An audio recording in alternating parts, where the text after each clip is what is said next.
And actually, in case you're wondering where this comes from, I did not make this up. This is point set topology that you cover in your chapter 0.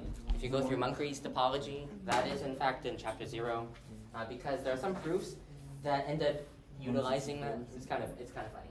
Anyway. I got a question. Yes. So, what if that she acts as a question, which is actually in existence? Reframe it. So, like, for example, she acts as a question. When we get old, X, Y, Z will happen. Therefore, will you still love me the same way I was at the other prior date? Well, but then at that point, then you could obviously say that you do, because now she's put a realistic question forward. This is to safeguard against the ones that are like, really? Like the question that's designed for you to lose, you know? This is the way out. But if it's a genuine question, then it's a real question, and you can actually answer it. Yeah, see? Thank you. So this only used is against questions that are designed to get a no answer that wins, okay? But if it's an actual question, answer the question correctly, and you'll be fine, okay? Another question. Oh, no. If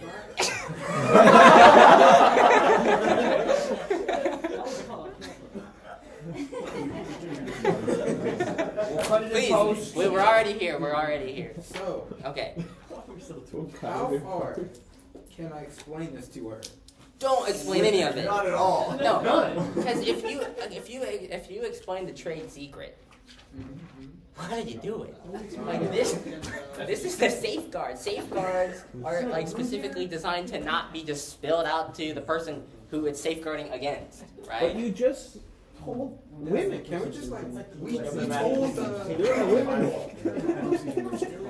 That is true. But the odds of them in this classroom marrying somebody who is going to use that argument, Never. no.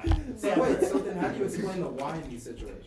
You know? Explain what? Why? Like, if she could hit that, like, brought to the example of the theorem that you instated. Okay, on us, yes. right?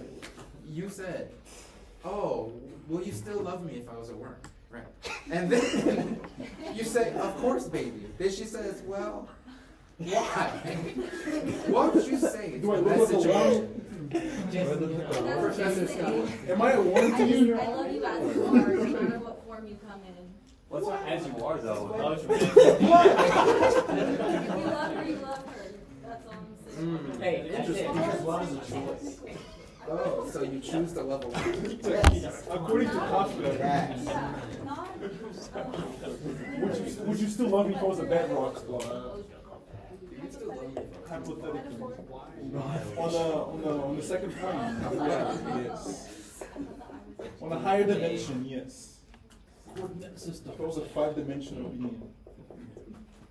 If I was a one-dimensional woman, you'd still love me. A vector. If I were a not invertible singular matrix that was n by n such that n is not equal to m in a vector space not conformable to a compact manifold, would you even still?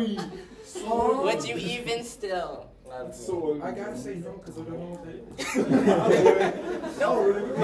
is. No, you could say yes because guess what? You knowing what that is vacuously true. Okay, motivation. So why bases, right? So why did we come up with this whole different definition that seems to be just copying and pasting the definition of span all over again, right? You're probably thinking, wow, that was the most massive waste of my 51 minutes I spent on Wednesday watching that recording, okay? Or right before this lecture. Now, Right before this lecture. so, this is the entire purpose of this lecture is to answer that question for you. Why we have this, okay? Why we use it, the kinds of things it can do. And so, I'll tell you straight up so that you know what to be looking for as we do these definitions and stuff. The goal of 4.4 is very simple. And it's to show that if I have some basis B and it contains n vectors, then coordinate system, and we'll talk about what a coordinate system even is. The coordinate system that the basis imposes on my vector space, so on V, causes V to behave like our good old friend Rn. And that's huge, because when we first introduced the concept of vector spaces at all, I mean, that could have been one of a bajillion things, right? That could be differentiable functions on a shared domain. That could be polynomials of degree at most n. Your vector space could contain any assortment of different mathematical objects that satisfy your axioms. So it seems like suddenly we expanded the discussion from linear algebra to suddenly, well, what, we're just talking about literally all of mathematics now with these vector spaces, okay? And so in order to talk about these coordinate systems, what we're going to do is we defined bases because it's going to give us a very explicit language to go from talking about any vector space and then make it behave precisely just like these column vectors in Rn. Because that is a really, really efficient way to store information about vector spaces and mathematical objects in other things that are not necessarily just a column vector, but still represented with column vectors.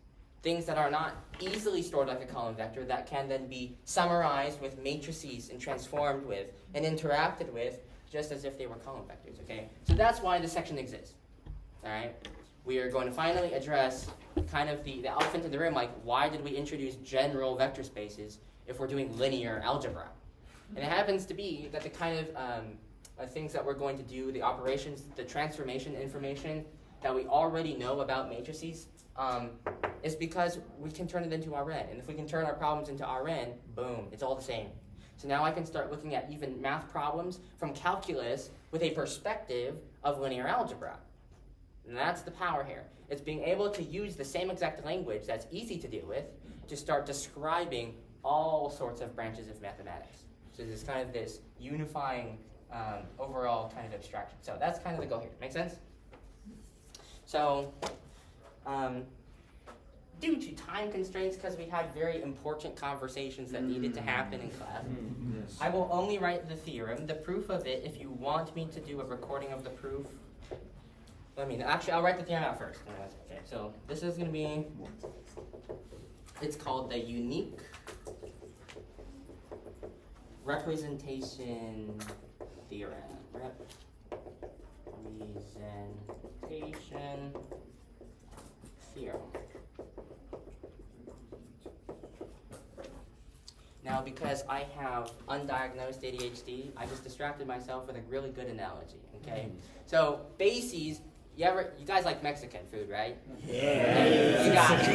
Mexicans, Oh, samug. Whoa. Okay, so you've got, but when you go to a Mexican restaurant, you look at their menu, and you're really thinking to yourself, okay, there's like 7,000 items on this menu, but when you read all the ingredients, it's like, rice with beef, and then like beans and some tomato, like guacamole, and like you read the next thing, and it's like exactly the same thing, but this time like over a tostita. And then you read the same exact ingredients, but this time they just added like some shredded lettuce on it or something. Okay, so it's like it's these same base ingredients that are used to just spit out this entire menu that looks like it's for the Rosetta Stone or something. Okay, so that's kind of what a basis does. The basis, that's like that list of fundamental ingredients in Mexican food. Okay, it's your rice, your beans, your ground beef, your pork, all this stuff. Okay. Because then notice that still on that item menu, every single one of those dishes is technically unique. It can only be represented with one specific combination of those ingredients. So you can't you can't claim to use those same ingredients in the same proportions and then make two of them and say that they are distinct from each other. Okay? To do exactly the same combinations of ingredients, you have made exactly the same dish again. Okay? So that's what this uniqueness is. Uniqueness in these combinations. Whenever I take a combination of my fundamental objects, I'm not even going to lie, we could make a basis of the ingredients for Mexican food. That's totally a thing we could make.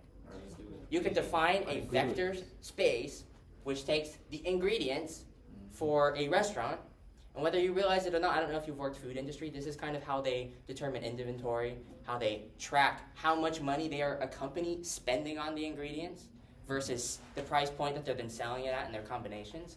Gee, I wonder how they figure out the linear combinations for all the possible things on their menu to calculate the amount that they should be charging you per each dish.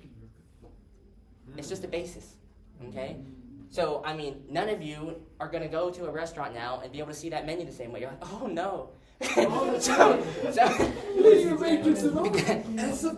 Because in all reality, we know that mom and pa just said $20, $14, and they just made up a price. But the idea is, these are unique coordinates. Every single output is going to be unique to the weights that are assigned to it. So you can never assign two completely different sets of weights, and it's the same exact thing. That's all this theorem says before I write the jargon out. Because when I write the jargon out, you'll be like, okay. But think about it that way for a second. Well, let me write it down then, though. Let B, so script B, because it's a basis, be equal to B1 to Bn. So this has n vectors in it. Be a basis for a vector space V. Then for all vectors x in the vector space V, there exists a unique. So remember, that symbol is there exists, and whenever you put an exclamation point right after something, it's unique. So there exists a unique set of scalars C1 through Cn in R, such that I can then take that vector in the vector space and use that specific combination, that specific linear combination of the basis vectors to achieve it. So I can access any vector inside of this vector space using a unique combination of weights, a unique combination of my basis vectors. Those kind of fundamental things that you can adjust the weights of to kind of tune into the right vector, get to the right combination, okay? This is entirely unique.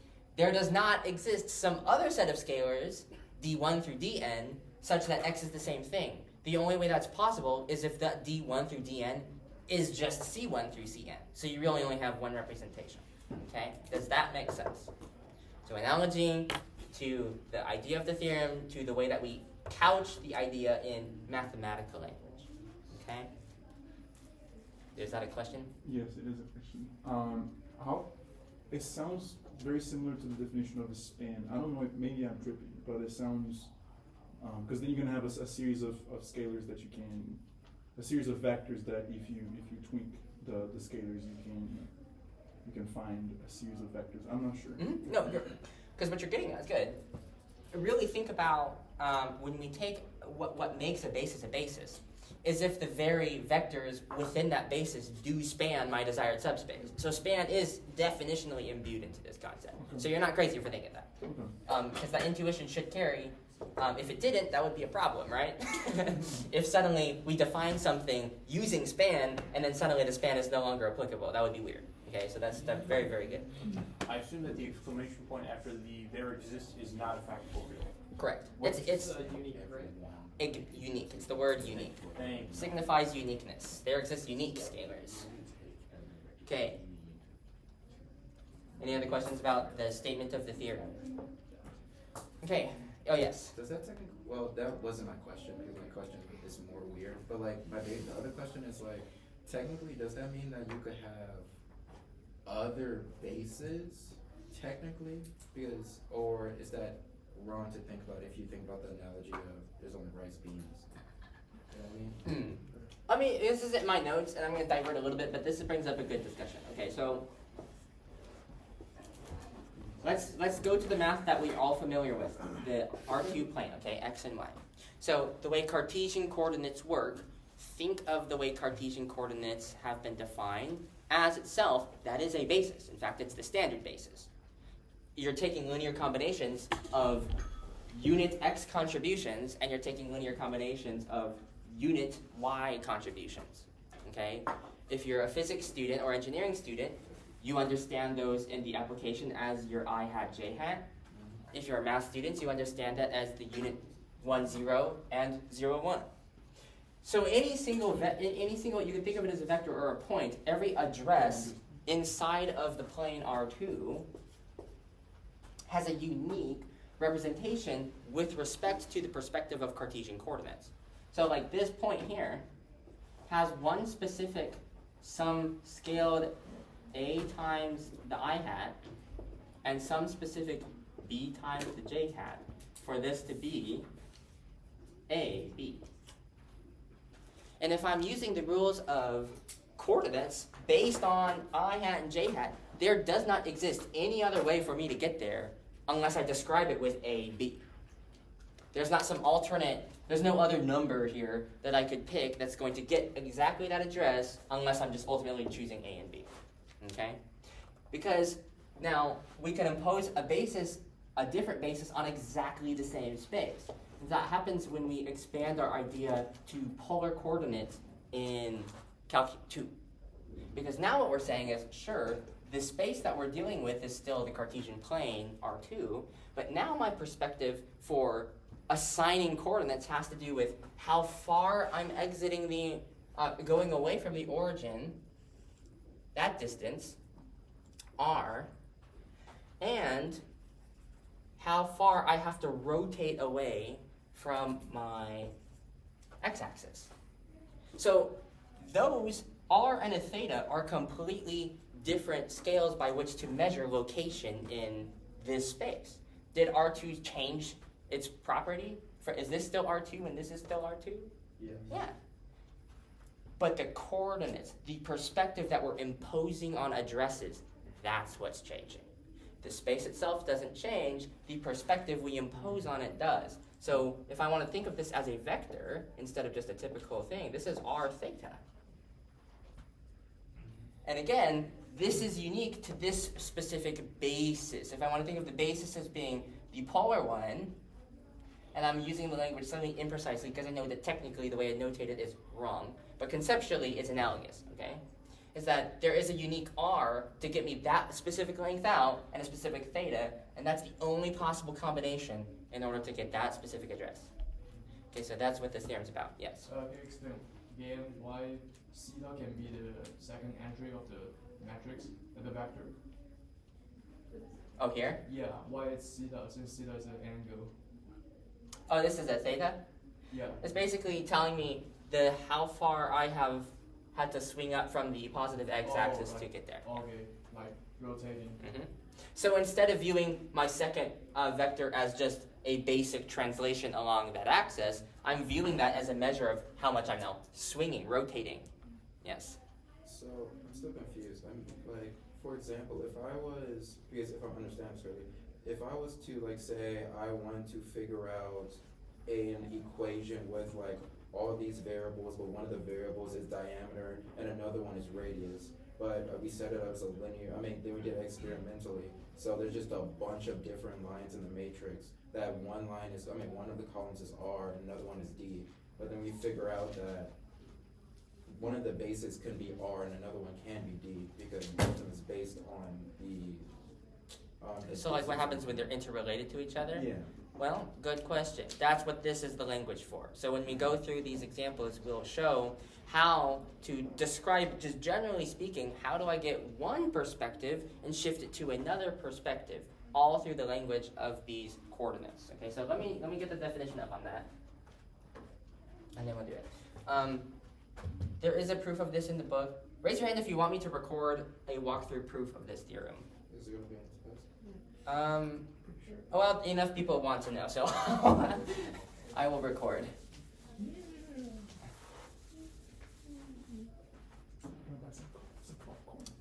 Okay. Definition. This is the big one. Suppose that my basis B, B1, Bn, is a basis for a vector space V And we'll also assume that I have some vector x, and when I refer to x, it's something in V. The coordinates. Okay, so this is what we're defining. What do I mean by coordinates? The coordinates of the vector x relative to the basis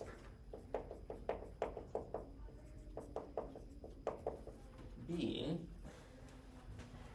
Another way we could say this is just or the, so here that, coordinates of x relative to the basis B, or just, we can call it the B coordinates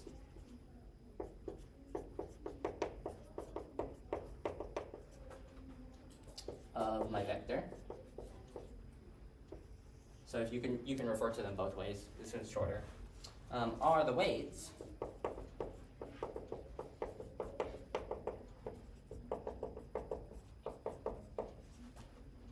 C1 through Cn. Notice that the word weight is already implying that they're scalars, that's why I'm not saying in R. Such that I can describe that vector as a linear combination of the basis vectors. And further, if C1, Cn are the B coordinates,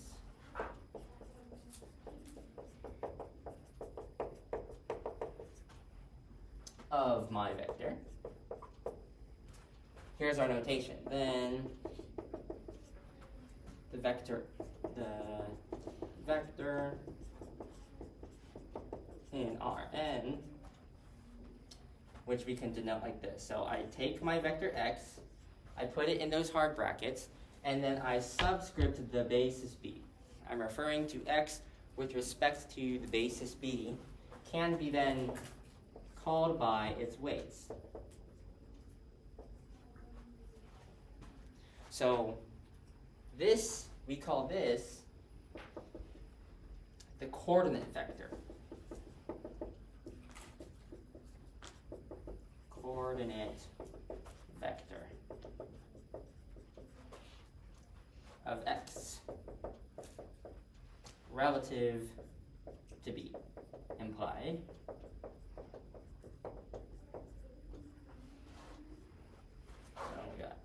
coordinate vector of x relative to B, or simply the B coordinate vector of x. B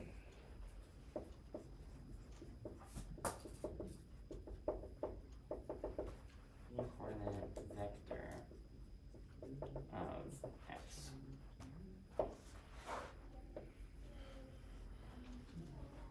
The mapping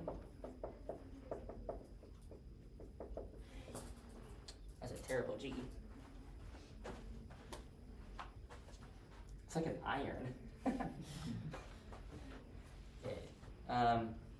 Oh, I didn't even spell the correctly.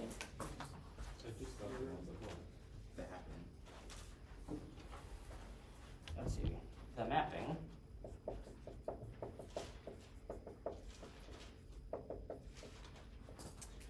we can call it x and then use this transformation notation with the arrow with the foot to x, the B coordinate of x, is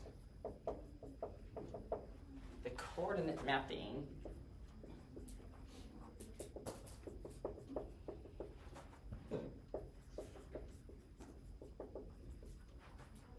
determined by the base B, specifically. Determined by my basis.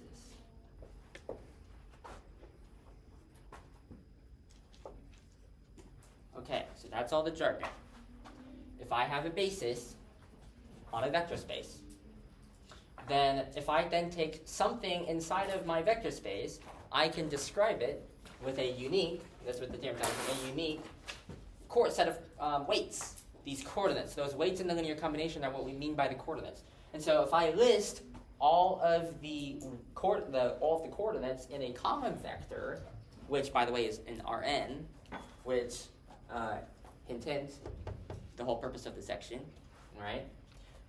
Is that now this vector, notice that x itself doesn't have to be a column vector, because what is x in?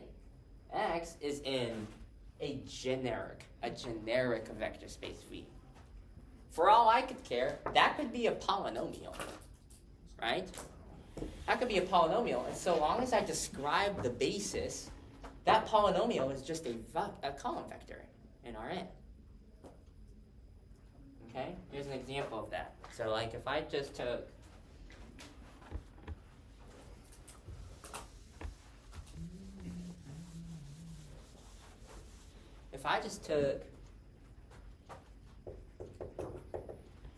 a basis,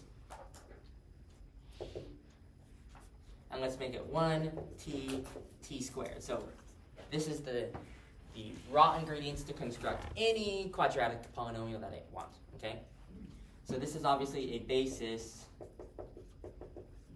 for all quadratics, polynomials of 2, right? Then if I claim to have some vector in P2, okay? So if I have some vector, maybe x in P2,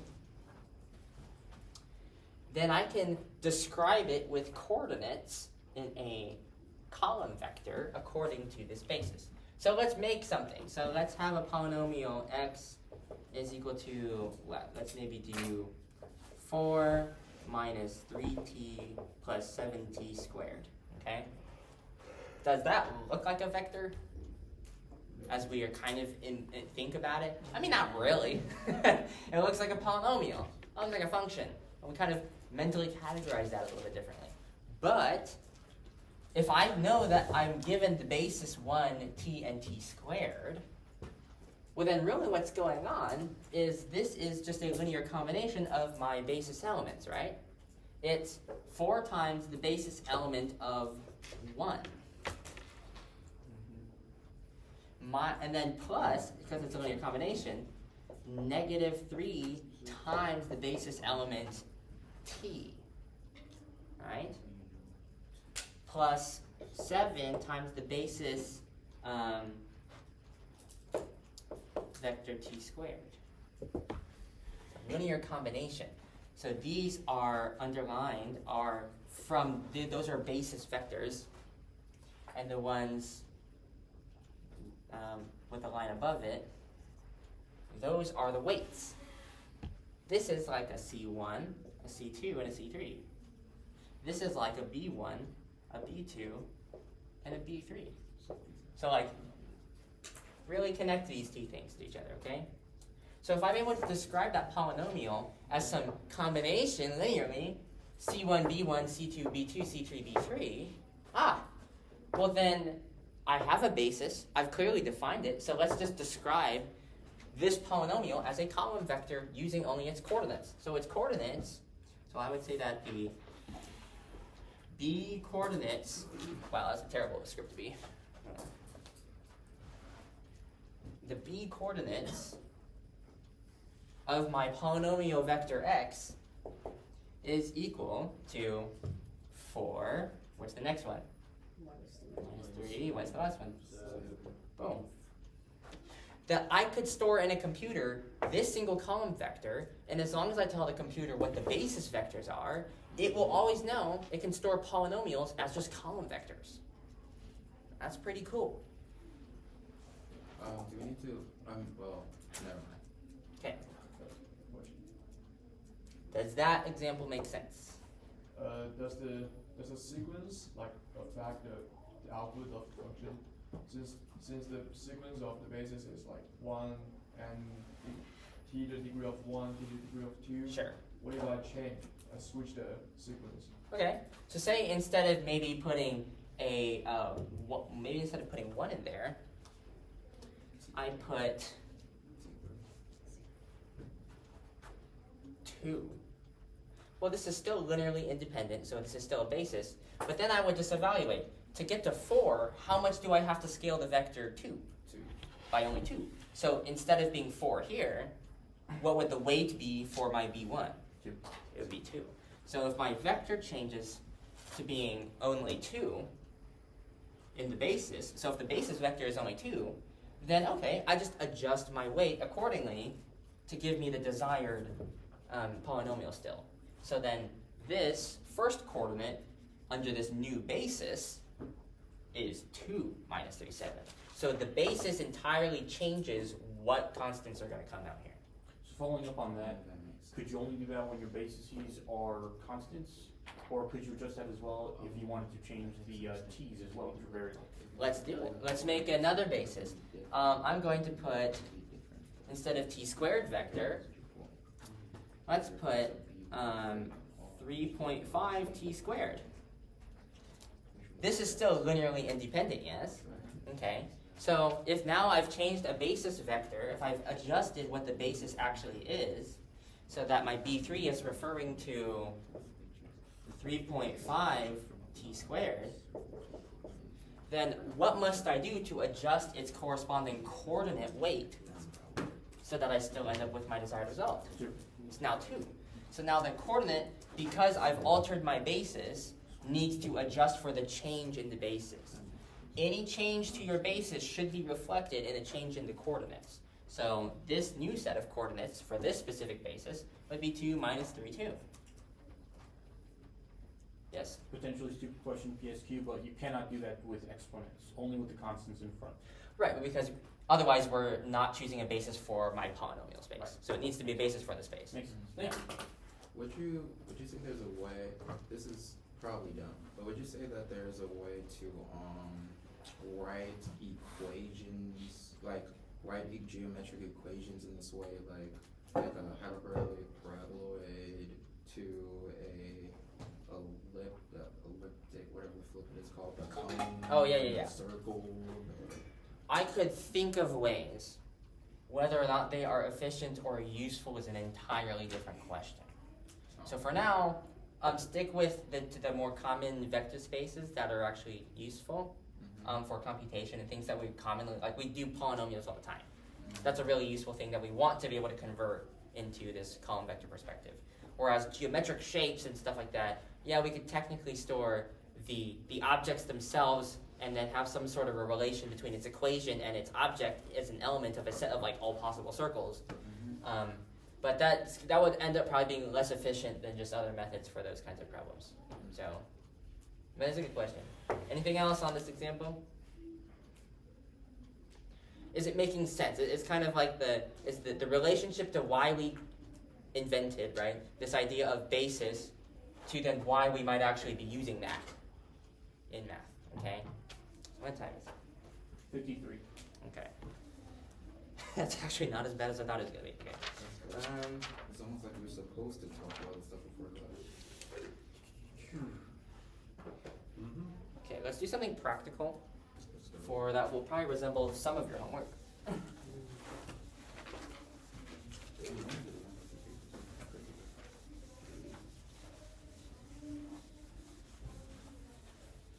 And the thing is, you've actually, been doing this all of your time if you've done Calculus 1 and Calculus 2. When you had to memorize the transformation equations between rectangular and polar coordinates, you were implicitly memorizing, effectively, a change of basis. And that pattern of changing basis was always fixed as x is always r cosine theta, y is always r sine theta. And that's how you're moving in between these two perspectives. So you've done this stuff before. So don't think it's like completely genuinely new. We've just blasted its abstraction a little bit more to accommodate any kind of vector space now. All right. So here's a very, very basic example, but it's a good computation.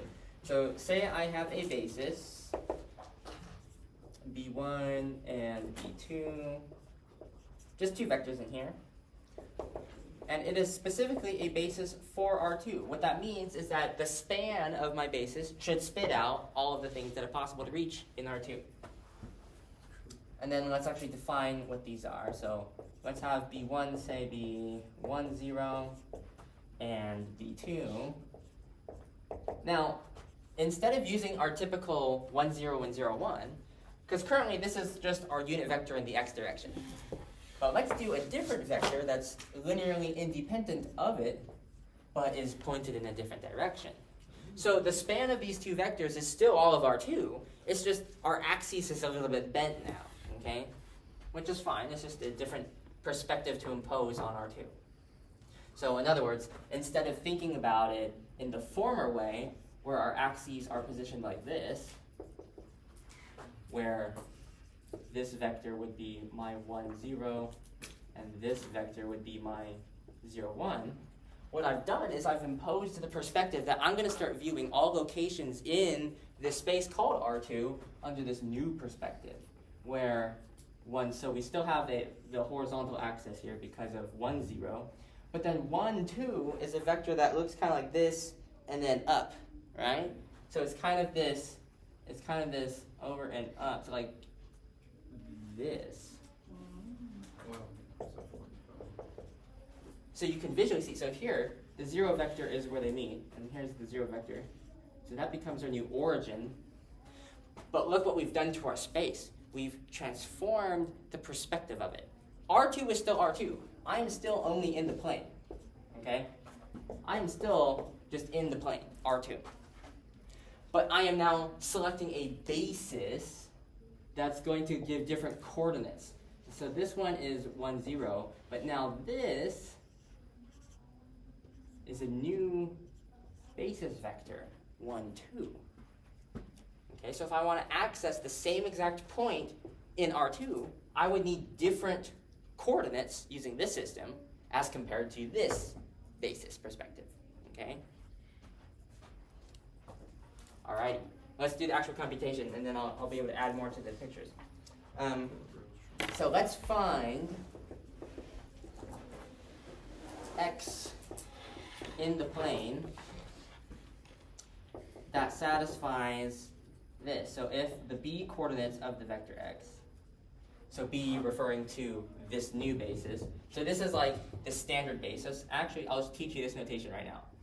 A big curvy E like that, you'll see, whenever you see that, that refers to the basis where all of your vectors in it are just the typical 1, 0, like your E1, E2, E3, E4, etc.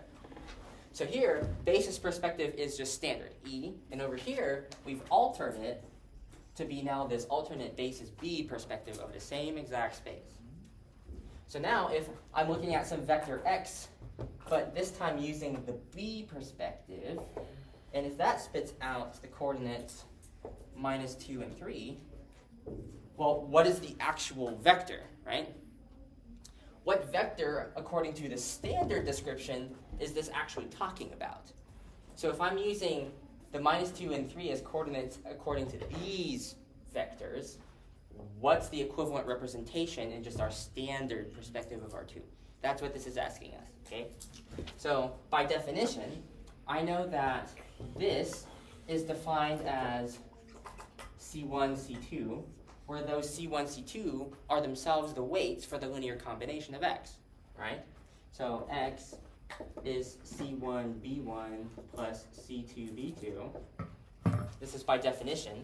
And then I understand where I'm getting my C1 and my C2 from. I'm getting my C1 and C2 from the very coordinates that they chose very kindly to give me, okay? So this is -2 times B1 plus 3 times B2. So by giving you this, that is equivalent communicating that you could express the vector x as this specific linear combination of your basis vectors. We happen to actually be given a description of what those basis vectors are. -2, what is B1? 1 and 0. 1 and 0. And what is B2? 1 and 2. 1 and 2. Good. So then that vector is what? -2, 0 plus. Well, be careful. So -2 plus 3 is 1. Oh. And then 3 times 2 is 6. Okay, so the actual vector that's being described is 1, 6 in the standard basis. So over here, if this is our standard perspective of viewing R2, 1, 6 would look like this, right? It'd be like 1 and then something up here, right? It'd be something up here. This would be where our x is. because we've taken these linear combinations of vectors to get to x. And we can describe precisely that same exact relative position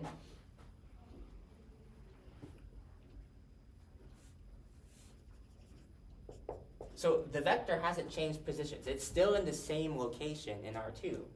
But now if I have this different basis perspective, it makes sense why I need to negate the first one, right?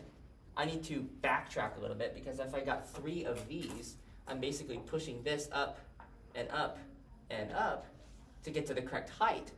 And then to correct for the fact that I'm now slanted way off to the side, I need to backtrack -2 to get backwards to the same exact address. Again, the vector x, notice, the vector x is in the same exact relative position to the origin for R2. It's the same object. We haven't changed the object, but we've changed the coordinates from which we would describe it. So over here, we would describe the coordinates of x as, so I would say that the coordinates of x with just standard coordinates is 1, 6. Whereas over here, I would have to describe that same exact vector with different coordinate system as -2, 3. Same exact object, different addresses, because the basis is the thing that has been changed. Does that make sense?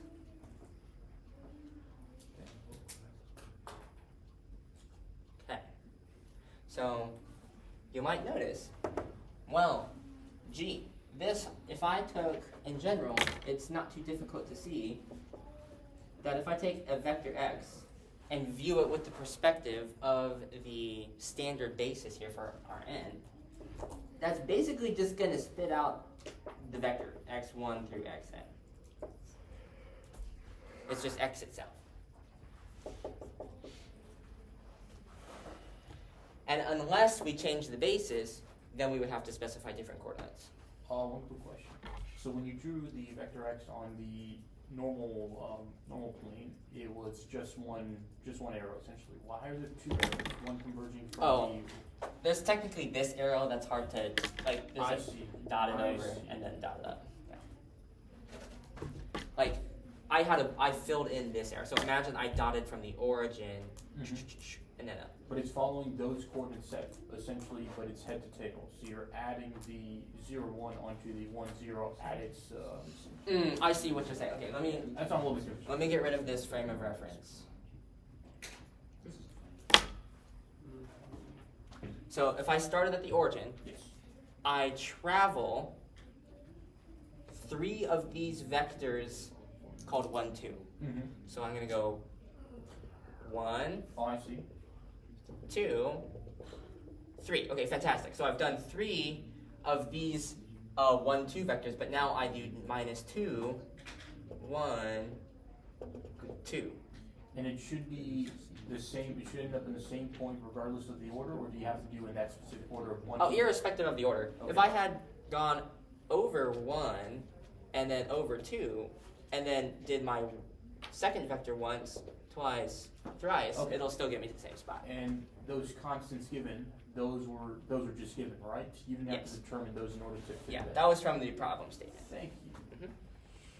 Because imagine the grid lines of this are now moving like this.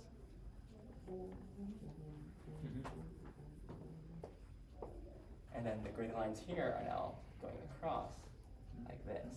So we're describing our space in multiples of that different lattice pattern instead of the trivial just graph paper pattern that we're all so accustomed to, right? And that lattice pattern was given by the fact that you have 1, 2, and 1, 0. Yes. That's what makes the specific shape, the specific angle, and whatnot. All of that information couched in how we define their bases. Okay. Yep. Thank you. I got a question. Yes. I still don't get the big E. The Oh, yeah. yeah. This big E is the basis, vector E1 through whatever size. So if I had are 4, I would have E1, E2, E3, E4. Still don't get it. Where E, do you know what the identity matrix is? Yeah. So the elements E are coming from the identity matrix. So the identity matrix with n, like an n by n identity, is described by, these are the column vectors of your identity. Oh, so it's just the Yes. original thing with water. Yeah. Oh, cool. W is. So basically, the whole point of this lesson is just like be able to write stuff not in X and Y to like other units or the coordinates. Yes, that is a partial summary of what's going on. Now extend that even further. I did the example here in the plane because that's a good way of switching coordinates. But technically, like we did with the polynomials, we are no longer bound to just Rn. Yes. We have access to all vector spaces V and can assign coordinates to any vector space V so long as we have a basis. And then we can store information about those vectors with just typical column vectors. Is the lecture over? Almost. I mean, like, are you done with the stuff? I think he wants to ask a dumb question. Yeah. Oh, give me 4 minutes.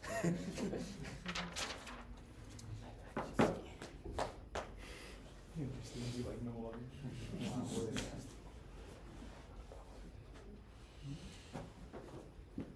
Okay. That warrants its own discussion that I don't want to rush through, actually. So you're done. Yeah, give me a second. I'm going to make a mental plan here. Denzel, keeping it entertaining since Okay. 2025. Here's what I'm going to do. Since most of you wanted to see the proof walkthrough for the unique representation, if I'm going to be recording, I might as well just be thorough. And then I'll go through an entire full example, another example that's going to involve creating matrices then that are going to describe transformations of your space that do the same effect as switching out the basis. Because now really visually think about this. If I started with this standard perspective, the standard basis, and it's these, you have grid paper. You all know exactly what typical grid paper looks like. It's up, and it's the side, and these cute unit boxes. It's all organized, right? And then somehow, some way, we've executed some type of transformation on that space. In order to shift subtly, we're pushing all those neat grid lines from being upright and slanting them. So shear transformation. Exactly, because now think about it intuitively. What if I represented my B1 and B2 as itself a matrix, where the first column is B1, and the first column is B2? That is definitionally a shear transformation in R2. So there is a suspicious correlation between organizing my basis vectors into the columns of some sort of matrix. That is going to directly correspond to the transformation between your standard perspective and how you shift your perspective and axes in the same space. Okay? So I'll record a for example of that as well with the proof, and then upload that as like part B to this lecture. Sound good? Okay. So my question is.